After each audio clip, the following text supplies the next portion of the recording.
So there's no freelancer without clients, that's a given, but something that struck me hard from the very beginning is that not all clients are created equal. Today, we will be discussing what's a good client and some important points on how to find them.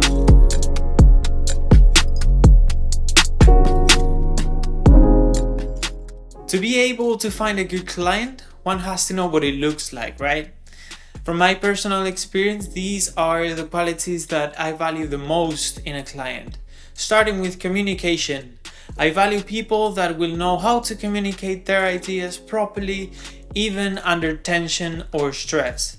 In most of the projects, there's a moment where there are tensions and possible misunderstandings, and something I look for is a client that knows how to stay calm and say what they want to change without taking the situation personal. Related to this is the second point, general calmness. I enjoy working with peaceful people that are generally calm. As a freelancer, many of the projects I work at already have some sort of hard restriction, whether that's quality or time, or both of them. So for that reason, calmer people usually let me work more and in better conditions than other types of personalities. Don't get me wrong though, at some points in most of the projects, and especially with some types of personalities, it's crucial to have reminders of these restrictions. I just think I perform much better and usually faster when I can work with a clear direction but freely. And lastly, a good client for me is someone that knows the industry at least a bit. For some reason, I find that where I live, a lot of clients don't value our job out of ignorance. They usually are not informed about what it takes to create images in terms of hours, gear, creative decisions, know-how, and that pays in detriment to our conditions, especially when budgeting, right? That's why I think I'd rather work with people that have had experience with photography, video filmmaking, that know our rates and value what we bring to the table. So, now that we have described our ideal client, how can we find one? Well, it goes without saying that one of the biggest pillars is to have a strong body of work. Having your best and only your best work as your portfolio will allow the clients to see what you're capable of and decide whether you are the right fit for the job.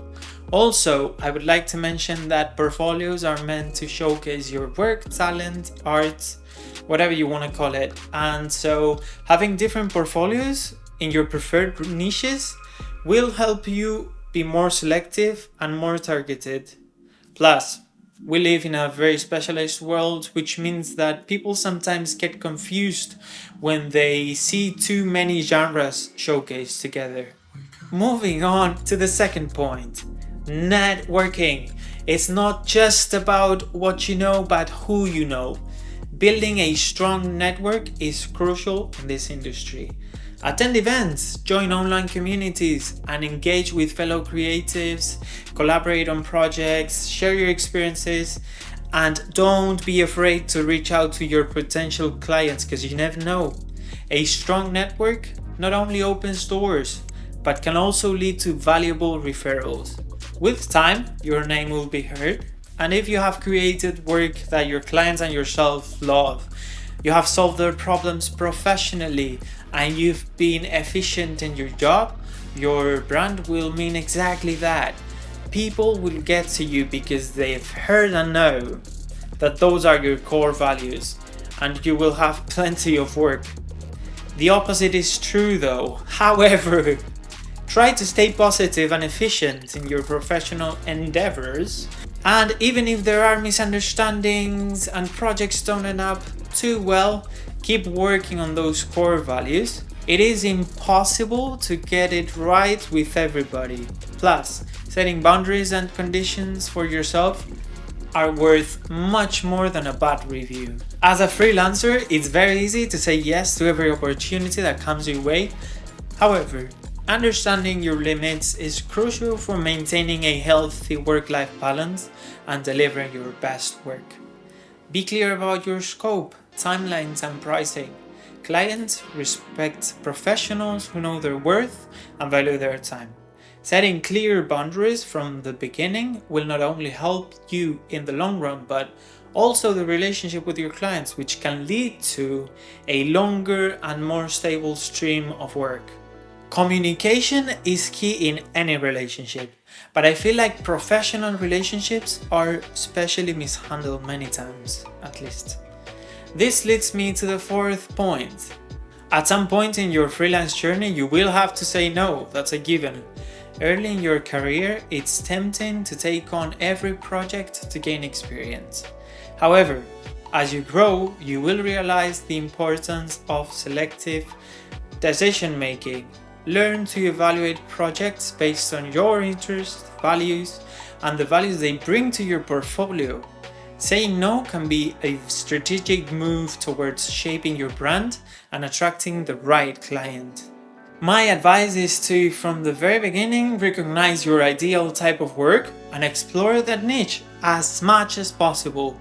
It makes sense to, at the same time, take on projects that, even if they're not super exciting, pay the bills. However, I find it extremely easy to get caught up in the hamster wheel and stop making projects that will get you to your goals. Be selective and conscious of your end goals and work towards them. Last but certainly not least, continuous improvement. The creative industry is dynamic and staying relevant is key. Attend workshops, explore new techniques, and invest in your personal projects. Those are very relevant parts of your business that should not be left unattended. In such a fast-paced environment where there's so many opportunities, it's extremely easy to get lost in this sea of ways of life. A photographer or videographer who's passionate about their craft not only attracts clients but becomes a magnet for exciting opportunities. The more you do whatever makes you happy, the more alike projects you will attract. So that would be it. As a recap though, remember that it's a journey, it's not a sprint. Focus on delivering top-notch work, build a strong network, set boundaries, learn how to say no when needed, and never stop refining your craft. If you find this video helpful, don't forget to like, share, subscribe, and all that jazz. Also, I would love to recommend you watching this video of what to do once you secure one of your ideal clients.